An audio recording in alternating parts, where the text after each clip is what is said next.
I got some hands-on time with the new Leica BLK3D, not to be confused with the Leica BLK360, although it's the same family line, at a New York event showcasing a really cool partnership between the Frank Lloyd Wright Foundation and Leica Geosystems. Together they are using the new Leica BLK360 to capture some of Frank Lloyd Wright's most iconic architecture work and share that online using Matterport in a hybrid 360 video and 3D format. I'm really excited to see some of the next locations that they scan. Back to the Leica BLK3D, this device allows you to take some unique photos, and from those photos, take some really accurate measurements.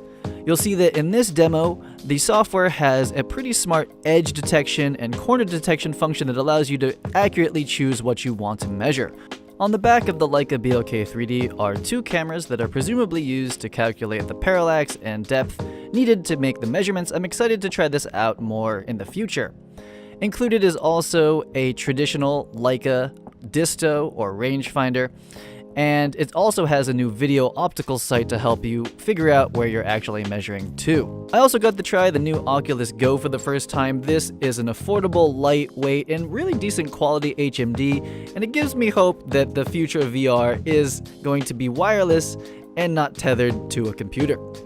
And the reason that I'm interested in this type of technology is so that I can enable myself and other people to be able to scan real-world locations and bring them into 3D for Cine Designer, for Cine Game, and so that we can plan real shoots or maybe do some other type of creation with virtual cinematography and mixed reality. We'll see.